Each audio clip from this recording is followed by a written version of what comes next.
आप लोगों का स्वागत है राज इंग्लिश क्लासेज में। जितने भी विद्यार्थी मेरे पाठक हैं सबके लिए आज 9th का 10th का अथवा 11th और 12th ये सभी की जानकारी आपको हिंदी ग्रामर में भी दे रहे हैं। तो कुछ ऐसे शब्द पूछते हैं जिससे आपकी बहुत सहूलियत होती है बनाने में, जिससे हम लोग सबसे इम्पोर्टेंट ग्रामर में रखेंगे समास। याद रखेंगे, क्या चीज रखेंगे? समास। समास जिसे अंग्रेजी में हम लोग कंपाउंड करते हैं, इसकी औकात 2 से 3 नंबर का है। पूरे ग्रामर में हम लोग को 9 से लेकर 12 तक जो बिहार बोर्ड अभी 100 नंबर का जो कर दिए हैं उस सिलेबस का मैं भी बात कर रहा हूँ, जिसमें से 3 नंबर अथवा 2 नंबर की इसकी औकात है कि 2 नंबर का आपका आएगी नहीं। तो पहले सबसे पहले हम अंग्रेजी में इसे कंपाउंड करते हैं, तो आज इसे बताने जा रहे हैं। सर्वप्रथम इसे परिभाषित करेंगे कैसे कि 2 या 2 से अधिक शब्दों का अपने विभक्ति चिन्हों को छोड़कर आपस में मिलना ही समास कहलाता है। याद रखेंगे कि 2 या 2 से अधिक शब्दों का अपने विभक्ति चिन्हों को छोड़कर आपस में मिलना ही समास कहलाता है। और इससे बने शब्द को समासिक शब्द कहते हैं।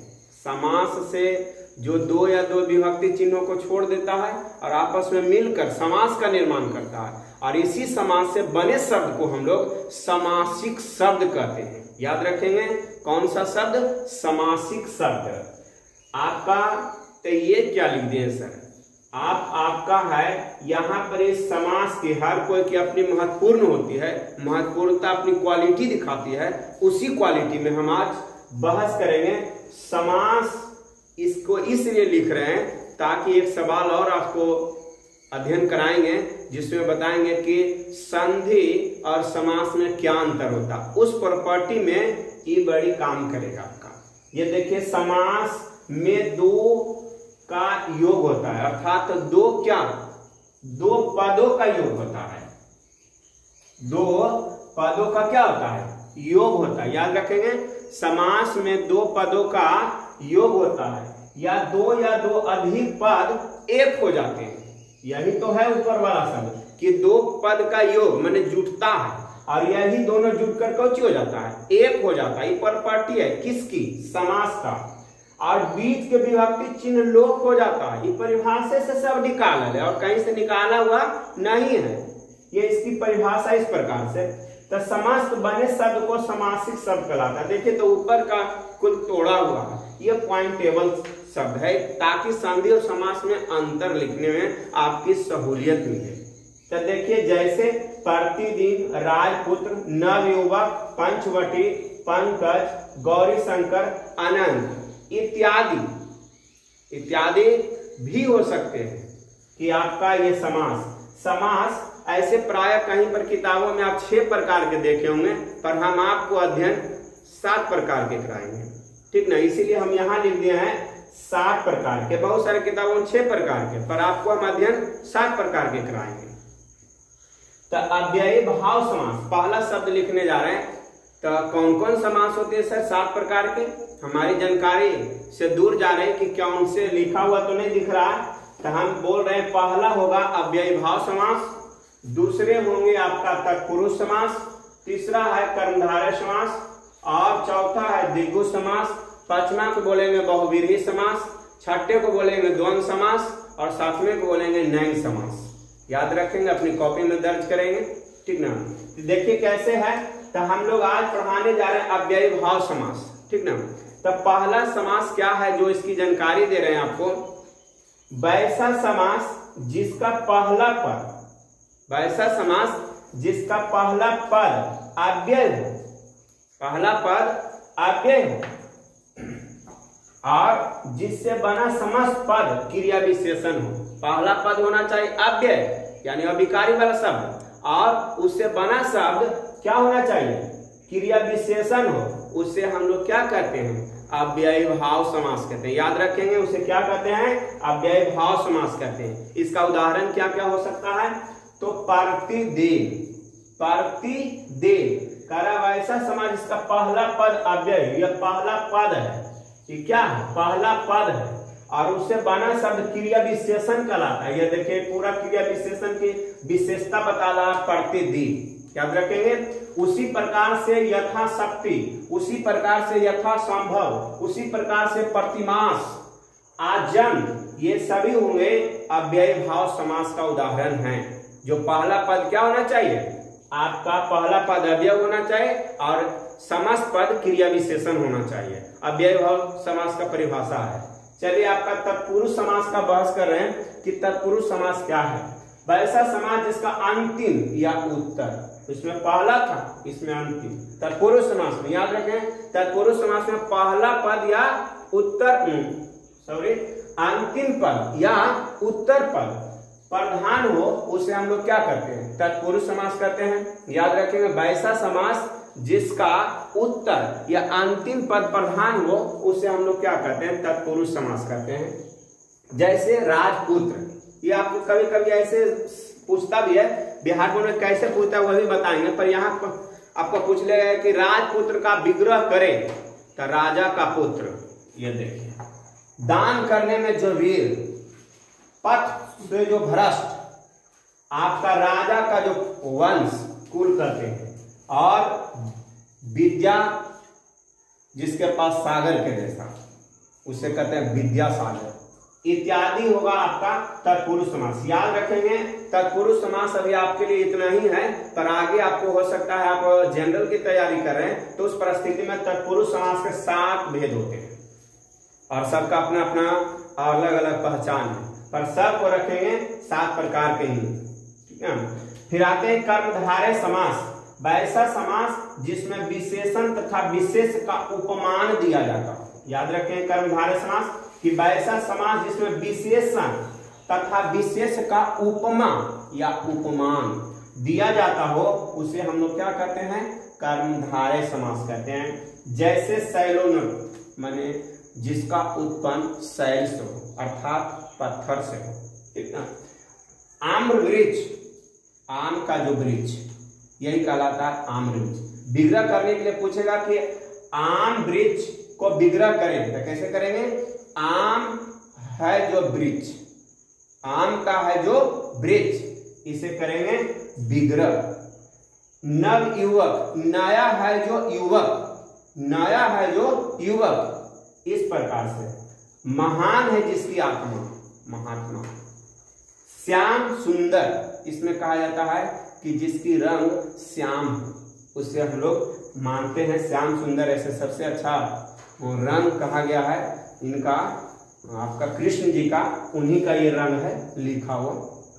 अब है यहां पर आते हैं चौथे में द्विगु समास, वैसा समास जिसका पहला पद, बड़ी आसान है, द्विगु समास में पहला पद संख्यावाची हो, अर्थात संख्या का बोध कराता, पहला पद संख्यावाची हो। याद रखें, वैसा समास जिसका पहला पद संख्यावाची हो, अर्थात मैं 1 2 3 4 ऐसे करके गिनती करता हूं, अर्थात कई होने का बोध कराता हूं, वही कहलाएगा संख्यावाची। उदाहरण से पता चलेगा, उसे हम लोग द्विगु समास करते हैं। याद रखेंगे, तब त्रिकाल यानी 3 काल, अर्थात त्रिभुवन, 3 भुवन, यानी यहाँ पर यह पहला पहला पहला। याद रखेंगे, एगो नहीं होगा जिसका नाम है दशानन।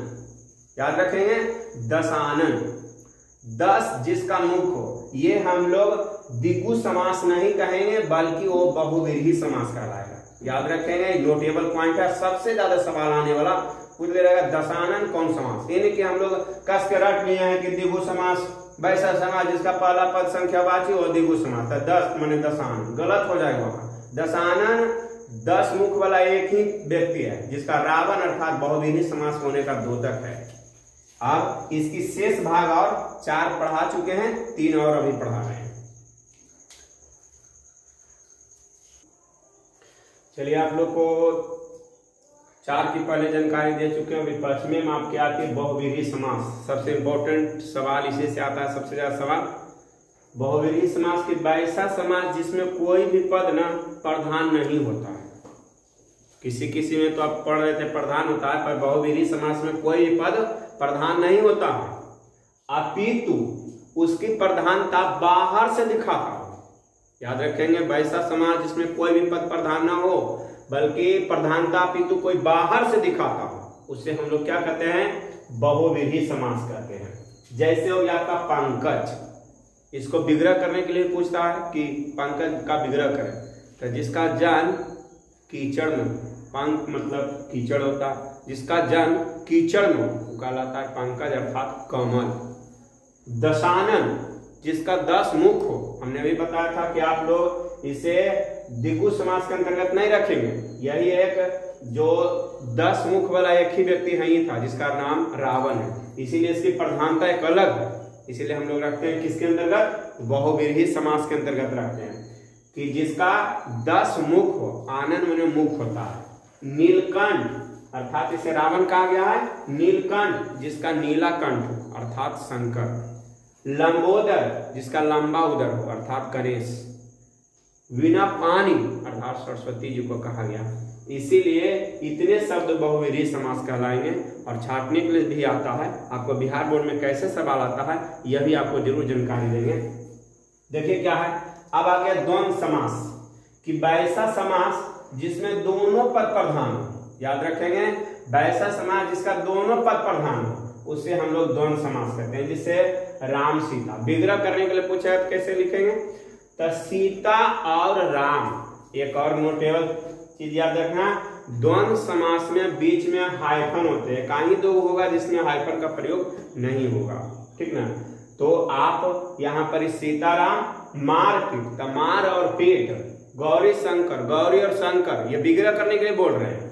दाल भात, दाल और भात, अन्न जल, अन्न और जल इत्यादि, इस प्रकार को हम लोग द्वंद्व समास करते हैं। एक नैन समास है जो बड़ी नई चीज नहीं है, इसका जन्म तत्पुरुष समास से हुआ, तो इसीलिए थोड़ा सा नकारात्मक शब्द लेकर आ रहा है, इसीलिए अलग पहलू लेकर हम रख दिए हैं, और कोई विशेष प्रकार के कोई नहीं है, ऐसे मुख्यतः इसकी छोही होती है, पर हमने इसे अलग करके दिखाने का कोशिश किया है कि सातवें में क्या नैन समास को रख सकते हैं, क्या कैसे इसकी परिभाषा कर सकते हैं कि वैसा समास जिसका पहला पद नकारात्मक हो अर्थात नकार का उत्पन्न करता हो, निगेटिव उत्पन्न करता हो, उसे हम लोग नैन समास कहते हैं। जैसे आपका हो गया नकारात्मक माने अनंत अर्थात जिसका अंत न हो, तो ये न शब्द क्या है, नकारात्मक है, इसीलिए हम इसे नैन समास के अंतर्गत रखते हैं।